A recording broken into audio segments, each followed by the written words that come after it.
Well, let's work on this Podocarpus. I don't have that many to start with, so I know for sure you've seen this. And actually, I was looking at this.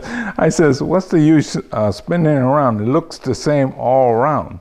So I'll go ahead and get it cleaned up again and see what was that form that we had in there. I know we had shown this a few years back to get started. And I thought I was going to stay on top of it. Well, you know, all kinds of excuses. But let's just say I'm just busy. So let's get back in there and see what we had. Just a lot of rapid growth, which is good. Probably the trunk is getting fatter, but it's hard to see what we had to work with here.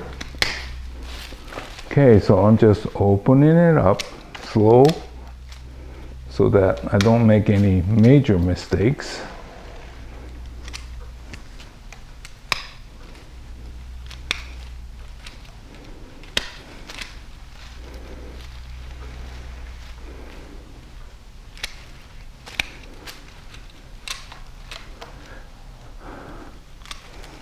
I guess Podocarpus is not a real common material. I know they were used in landscape. Well, you know, landscape plants, they go in cycles. And for a while, I guess everybody was planting Podocarpus. When I used the landscape, you know, certain part of the city had similar plantings. And I think because of the cycle,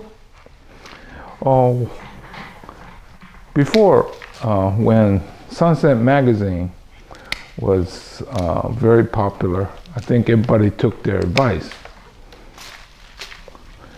And something new came up and we all went and planted the newest. Well, I didn't plant it, but you know, I think I told you that I worked at a retail nursery,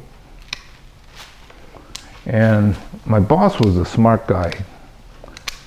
He has some sort of connection with Sunset Magazine, and he would get advance notice or copies or somehow get to know what kind of new plants are being introduced.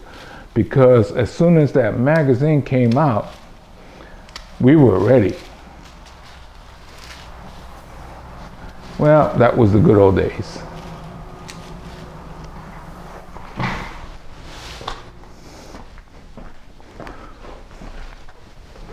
I think we're starting to see some of the structures in here. Actually, I could see glimpses of the main trunk.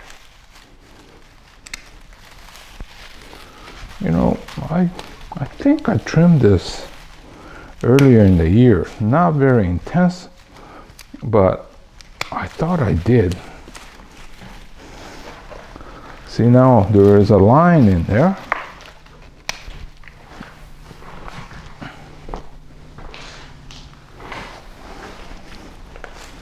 Yes, I definitely start to see the trunk.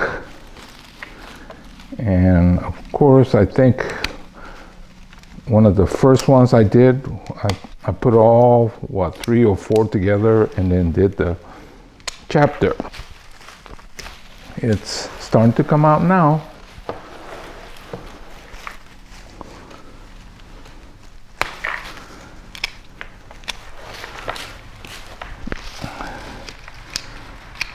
Well, you know, this method of ignoring or behind has some benefits. Of course, I'm just making up excuses, but it has a tendency to fatten up very good. The trunk itself is so much bigger now because of all this growth that we have. So that's my justification. in reality, I just didn't get around to it. But there is truth to the fact that when you have a lot of growth, it will fatten that trunk.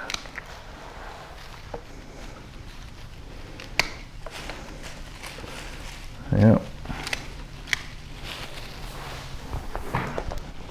Not even done yet, and that's how much is on the floor. And I will continue up and get this thing trimmed out. I think I'll stop about now. It's a little bit big to be a bonsai.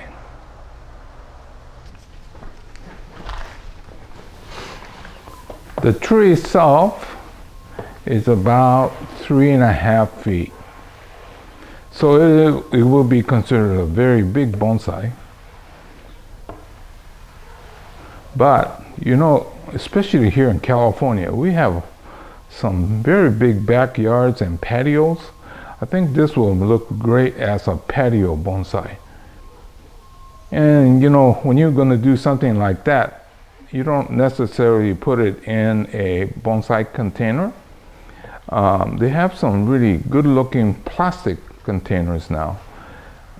Well, the reason why I recommend the plastic is when you have to move this, you probably don't want it in a nice big heavy ceramic pot because it will be heavy, and with the plastic you could use your hand truck or other carts and it won't break easily.